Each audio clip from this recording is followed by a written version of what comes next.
Sir, +1 geography പാഠഭാഗത്തെ ആസ്പദമാക്കി ഞങ്ങൾ നിർമ്മിച്ച ഈ സ്റ്റിൽ മോഡൽ അപരദനം, അപക്ഷയം, നിക്ഷേപണം അഥവാ ഇറോഷൻ, വെതറിംഗ്, ഡിപ്പോസിഷൻ എന്നിവയെക്കുറിച്ചുള്ളതാണ്. സർ, ഭൗതികവും രാസികവും ജൈവികവുമായ അപക്ഷയത്തിലൂടെ ശിലകൾ പൊടിഞ്ഞ് രൂപപ്പെടുന്ന ശിലാവസ്തുക്കളെ ഒഴുക്കപ്പെടുന്ന ചില ഭൗതിക ഘടകങ്ങളായ കാറ്റ്, വെള്ളം, തിരമാലകൾ, ഹിമാനികൾ തുടങ്ങിയ ബാഹ്യശക്തികൾ ഇതിനെ ഒരിടത്തു നിന്ന് മറ്റൊരിടത്തേക്ക് നീക്കിക്കൊണ്ടുപോകുന്ന പ്രക്രിയയാണ് അപരദനം അഥവാ ഇറോഷൻ എന്ന് പറയുന്നത്. അപരദനത്തിലൂടെയാണ് നിക്ഷേപണങ്ങൾ രൂപപ്പെടുന്നത്.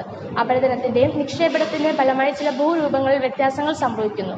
ഇത്തരത്തിൽ വ്യത്യാസങ്ങൾ സംഭവിക്കുന്ന ചില പ്രധാനപ്പെട്ട ഭൂരൂപങ്ങളെയാണ് ഞങ്ങളിവിടെ പ്രദർശിപ്പിക്കുന്നത്. ഇതാണ് കൂൺശിലകൾ അഥവാ മഷ്റൂം റോക്സ്. ശക്തമായി വീശുന്ന കാറ്റുകൾ വഹിച്ചു കൊണ്ടുവരുന്ന മണൽത്തരികളും മറ്റ് ശിലാപാളികളും മരുഭൂമിയിൽ ഉയർന്നു നിൽക്കുന്ന ശിലകൾ നിരന്തരമായി ആഞ്ഞടിക്കുന്നതിന്റെ ഫലമായി ശിലകൾക്ക് തേയ്മാനം സംഭവിക്കുന്നു. ഇത്തരത്തിൽ മരുഭൂമിയിൽ കാണപ്പെടുന്ന കൂൺ ആകൃതിയിലുള്ള ശിലകളെയാണ് കൂൺശിലകൾ എന്ന് പറയുന്നത്. ഇതാണ് കടൽത്തീര ഗുഹകൾ അഥവാ സീ കേവ്. കടലിലെ തിരമാലകളുടെ അപരദനം മൂലം പാറക്കെട്ടുകളെ കാർന്നു തിന്നപ്പെടുന്നു. ഇത് പ്രകാരം പാറക്കെട്ടുകൾ ഗുഹകൾ ഉണ്ടാകുന്ന പ്രക്രിയയാണ് കടൽത്തീര ഗുഹകൾ അഥവാ സീ കേവ്സ് എന്ന് പറയുന്നത്. ഇതാണ് ഹിമാനികൾ അഥവാ ഗ്ലേസിയർ. മഞ്ഞുമൂടിയ ഉയർന്ന പ്രദേശത്തിൽ നിന്നും ഭീമാകാരമായ മഞ്ഞുപാളികകൾ താഴ്വരയിലേക്ക് സാവധാനം നീങ്ങുന്നു. ഇത്തരത്തിൽ താഴ്വരയിലേക്ക് സാവധാനം നീങ്ങുന്ന ഭീമാകാരമായ മഞ്ഞുപാളികളെയാണ് ഹിമാനികൾ അഥവാ ഗ്ലേസിയർ എന്ന് പറയുന്നത്. ഇതാണ് വലയങ്ങൾ അഥവാ മിയാണ്ടർ. താരതമ്യേന ചരിവ് കുറഞ്ഞ പ്രദേശത്തു കൂടിയുള്ള നദിയുടെ ഒഴുക്കിനെ അവശിഷ്ടങ്ങളോ മറ്റ് ശിലാരൂപങ്ങളോ തടസ്സപ്പെടുത്തി നദികൾ വളഞ്ഞൊഴുകുന്നു. ഇത്തരത്തിൽ വളഞ്ഞൊഴുകുന്ന നദികളെയാണ് മിയാണ്ടർ അഥവാ വലയങ്ങൾ എന്ന് പറയുന്നത്.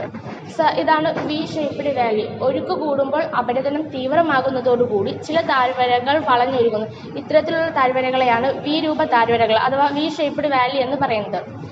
ഇത് സ്റ്റാലഗ്മൈറ്റ്. ജലവുമായി അലിഞ്ഞു ചേർന്നുണ്ടായ ചുണ്ണാമ്പ് മിശ്രിതം ഗുഹയുടെ മേൽക്കൂരയിൽ നിന്നും താഴേക്ക് വീഴുന്നു.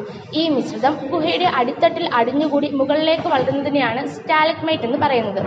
അപരദനത്തിന്റെ ഫലമായിട്ടുണ്ടായ ഈ നിരപ്പായ പ്രദേശത്തെയാണ് മെസ എന്ന് പറയുന്നത്.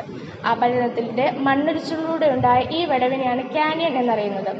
അപരദനത്തിന്റെ ഫലമായിട്ടുണ്ടായ ഈ നിരപ്പായ പ്രദേശം പ്ലായ. ഇവിടെ ഉപ്പിന്റെ അംശം വളരെ കൂടുതലായി കാണപ്പെടുന്നു. അതിനാൽ തന്നെ ബാക്ടീരിയകളോ മറ്റ് ജീവജാലങ്ങൾക്കോ ഇവിടെ അധിവസിക്കാൻ സാധിക്കുകയില്ല. അതാണ് ഐസൊലേറ്റഡ് ഹിൽ അഥവാ ഒറ്റപ്പെട്ട പാറക്കുന്ന്. അപരദനത്തിന്റെ ഫലമായി മറ്റ് പാറക്കെട്ടുകളിൽ നിന്നും ഒറ്റപ്പെട്ട് നിൽക്കേണ്ടുന്ന പാറക്കുന്നിനെയാണ് ഐസൊലേറ്റഡ് ഹിൽ അഥവാ ഒറ്റപ്പെട്ട പാറക്കുന്ന് എന്ന് പറയുന്നത്. സർ, ഇതാണ് കടൽ തീര തൂക്കുപാറക്കെട്ടുകൾ അഥവാ സീ ക്ലിഫ്. കടലിലേക്ക് തള്ളി നീക്കുന്ന ചെങ്കുത്തായ കുന്നുകളാണ് കടൽ തീര കുന്നുകൾ. നിരന്തരമായ കടൽ തിരമാലകൾ കടലിലേക്ക് തള്ളി നീക്കുന്ന ചെങ്കുത്തായ കുന്നുകളിലേക്ക് ആഞ്ഞടിക്കുന്നതിന്റെ ഫലമായി അവയ്ക്ക് തേയ്മാനം സംഭവിക്കുന്നു. ഇത്തരത്തിലുള്ള അപരദനത്തിന്റെ ഫലമായി രൂപം കൊണ്ടവയാണ് കടൽ തീര തൂക്കുപാറക്കെട്ടുകൾ അഥവാ സീ ക്ലിഫ്. സർ, അതാണ് കമാനങ്ങൾ. ശക്തമായ കാറ്റിന്റെയും കടൽ തിരമാലയുടെയും അപരദനം മൂലം പാറക്കെട്ടുകൾ കാർന്നെടുക്കപ്പെടുന്നു. ഇത്തരത്തിൽ ചന്ദ്രാഗ്നി കൈവരിക്കുന്ന പാറക്കെട്ടുകളെ കമാനങ്ങൾ എന്ന് പറയുന്നത്. സർ, അതാണ് യു ഷേപ്ഡ് വാലീസ്. നിരന്തരമായി ഹിമാനികൾ കടന്നു പോകുമ്പോൾ ഉണ്ടാകുന്ന അപരദനത്തിന് ഫലമായി അടിത്തട്ട് നിരപ്പായതും വശങ്ങൾ ചെങ്കുത്തായതുമായ താഴ്വരകൾ രൂപം കൊള്ളുന്നു. ഇതിനെയാണ് യു ഷേപ്ഡ് വാലീസ് എന്ന് പറയുന്നത്. സർ, ഇതാണ് സ്റ്റാലഗ്മൈറ്റ്. ജലവുമായി അലിഞ്ഞു ചേർന്നുണ്ടാകുന്ന ചുണ്ണാമ്പ് മിശ്രിതം ഗുഹയുടെ മുകളിൽ നിന്ന് താഴേക്ക് തുള്ളി തുള്ളിയായി വീഴുന്നു. ഈ മിശ്രിതം ഗുഹയുടെ മുകളിൽ പറ്റിപ്പിടിച്ച് അവിടെ നിന്ന് താഴേക്ക് വളർന്ന സ്റ്റാലക്ടൈറ്റായി മാറുന്നു.